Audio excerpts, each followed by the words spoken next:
जय जोहार, नमस्कार। छत्तीसगढ़िया न्यूज़ देख रहे हैं आप। छत्तीसगढ़ की तमाम बड़ी खबरों को विस्तार से बताएंगे, जो लोगों की जिंदगी से जुड़ी हुई बहुत ही महत्वपूर्ण खबर है। इससे पहले आप छत्तीसगढ़ से हैं और छत्तीसगढ़ समाचार ठीक इसी प्रकार रोजाना देखना चाहते हैं तो नीचे लाल कलर के सब्सक्राइब बटन को दबा करके चैनल को सब्सक्राइब कर लेना है। इससे पहले आज की कुछ प्रमुख सुर्खियां। केंद्रीय आवास और शहरी मामलों के मंत्री हरदीप सिंह पुरी एक दिवसीय दौरे पर छत्तीसगढ़ पहुंचे हुए हैं।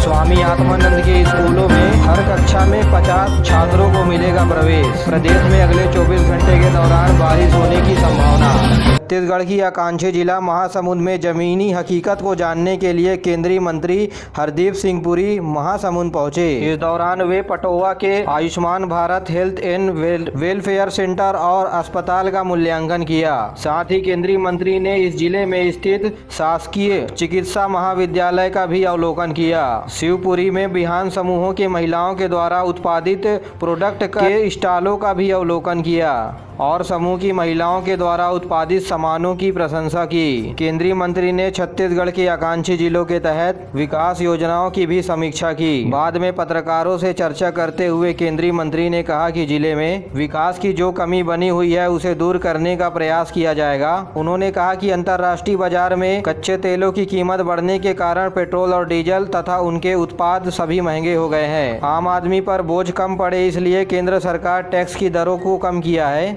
और अगर राज्य सरकार भी इसमें समुचित छूट दे तो आम आदमी को राहत मिलेगी। केंद्रीय मंत्री ज्योतिरादित्य सिंधिया 2 दिवसीय प्रवास पर राजनांदगांव 18 अप्रैल को आएंगे। इस दौरान वे प्रशासन के साथ बैठकर केंद्र की योजनाओं का समीक्षा करेंगे। श्री सिंधिया जिले में चल रहे कुछ प्रोजेक्ट का जायजा भी लेंगे और जिला भाजपा की ओर से आयोजित कार्यक्रम में भी भाग लेंगे। स्वामी आत्मानंद विद्यालयों की प्रत्येक कक्षाओं में अब 50 छात्र पढ़ने के लिए प्रवेश ले सकेंगे। नागरिकों की मांग को देखते हुए मुख्यमंत्री भूपेश बघेल ने ये फैसला लिया है और इस संबंध में स्कूल शिक्षा विभाग के प्रमुख सचिव आलोक शुक्ला को जारी कर दिए हैं, जहां उन्होंने स्कूलों की गुणवत्ता को सुनिश्चित करते हुए विद्यार्थियों की संख्या को बढ़ाने की बात कही है। गौरतलब है कि इन स्कूलों की कक्षाओं में पहले 40 विद्यार्थियों को ही एडमिशन दिया जा रहा था।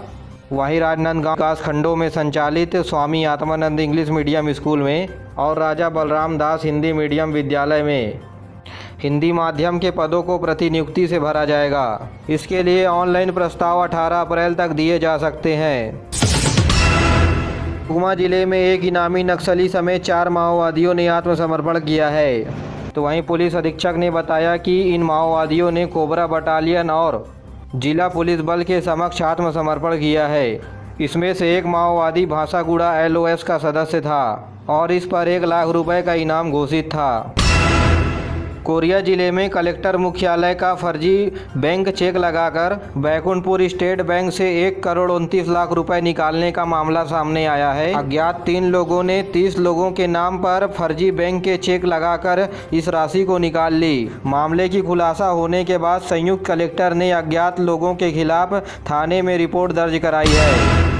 मुख्यमंत्री भूपेश बघेल ने GST क्षतिपूर्ति अनुदान को लेकर के प्रधानमंत्री नरेंद्र मोदी को पत्र लिखा है और GST क्षतिपूर्ति को आगामी 10 वर्षों तक जारी रखने को कहा है। मुख्यमंत्री ने अपने पत्र में कहा है कि GST क्षतिपूर्ति बंद हो जाने के बाद उत्पादक राज्यों को नुकसान होगा और ऐसे राज्यों की भरपाई के लिए स्थानीय वैकल्पिक विधि लानी चाहिए। आपको बता दें कि छत्तीसगढ़ को इसके तहत हर साल करीब 5,000 करोड़ रुपए की क्षतिपूर्ति राशि मिल जाती थी, लेकिन यह व्यवस्था अब जून में बंद हो जाएगी। उन्होंने कहा है कि राज्य में अर्थव्यवस्था पर कोरोना का असर पड़ा, इसीलिए क्षतिपूर्ति व्यवस्था जारी रखी जाए।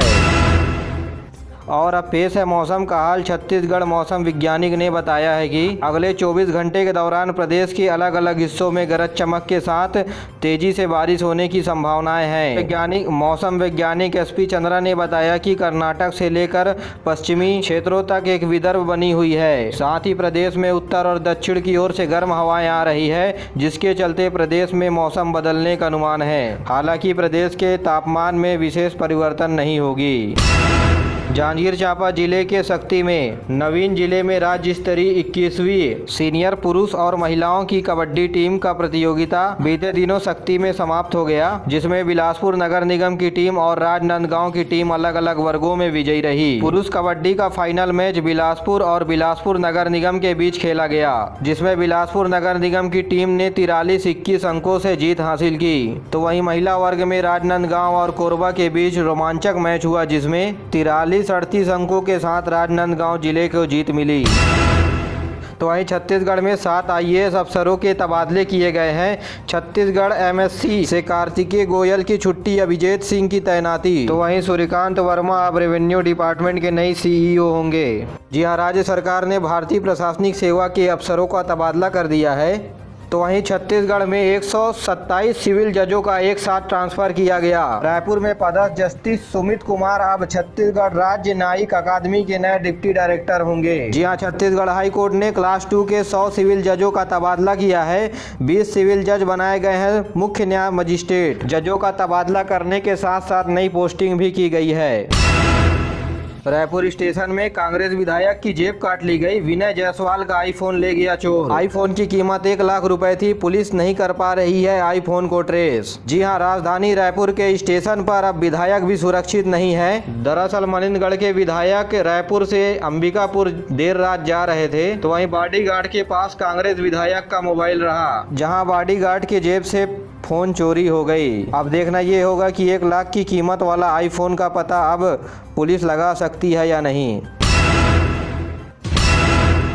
छत्तीसगढ़ राज्य सरकार की ओर से गठित निरीक्षण दल अलग अलग प्राइवेट स्कूलों की जांच कर रहे हैं। निरीक्षण में स्कूल ड्रेस, बच्चों की कॉपी किताब खरीदी के साथ और स्कूल की गतिविधियों की भी जानकारी ली है। साथ ही RTI एक्ट 2009 के तहत स्कूलों में पढ़ने वाले बच्चे भौतिक रूप से उपस्थित हो रहे हैं या नहीं, इसका भी सत्यापन किया जा रहा है। और ये भी देखा जा रहा है कि स्कूल का फीस स्कूल नियामक समिति के द्वारा अनुमोदित है या नहीं। फीस वृद्धि 8% से अधिक हुई है या नहीं, इसकी भी जांच की जा रही है। इसके अलावा स्कूलों में अग्निशामक यंत्र, पेयजल, साफ सफाई का भी ध्यान रखा गया है। अध्यापन व्यवस्था, शिक्षकों और बच्चों की उपस्थिति तथा टीकाकरण हुआ है या नहीं, इसकी भी जानकारी ली जा रही है। इसके अलावा टीम ने कई स्कूलों में अनियमितता को लेकर के भी नोटिस जारी किया।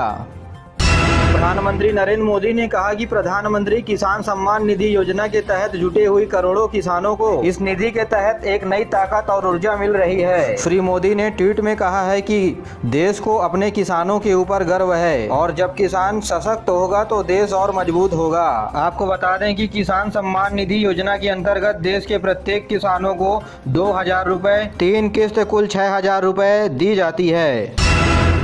तो वहीं प्रदेश में प्रत्येक नजदीकी स्वास्थ्य केंद्रों में 18 वर्ष से अधिक आयु समूह के लोगों को बूस्टर डोज लगाने का काम शुरू हो गया है। 18 वर्ष से अधिक आयु समूह के लोगों में वे लोग शामिल हैं जिन्हें कोरोना की दूसरी टीका लगाए हुए 9 महीने हो चुके हैं और बूस्टर डोज लगाने की सुविधा सभी सरकारी और प्राइवेट अस्पतालों में होगा।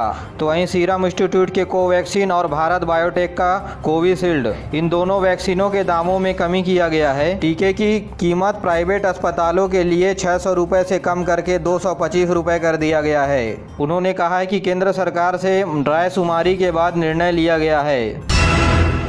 आज़ादी के अमृत महोत्सव मनाने के लिए केंद्रीय पंचायत मंत्रालय की ओर से 11 अप्रैल से 17 अप्रैल के बीच विशेष सप्ताह दिवस मनाया जाएगा। मंत्रालय ने नवनिर्माण पंचायत की एक विशेष श्रृंखला का आयोजन इस सप्ताह के दौरान करेगा। जी हां, आम लोगों के द्वारा पंचायत को किस तरह से सुधारा जाए, इस बारे में विचार लिया जाएगा। केंद्रीय रिजर्व बल CRPF ग्रुप रायपुर ने आरंग के भिलाई गांव में शौर्य दिवस मनाया। इस मौके पर कमांडर ने देश में शांति बनाने के साथ साथ भाईचारा रखने को कहा और सभी अधिकारी और कर्मचारियों को शपथ भी दिलाई।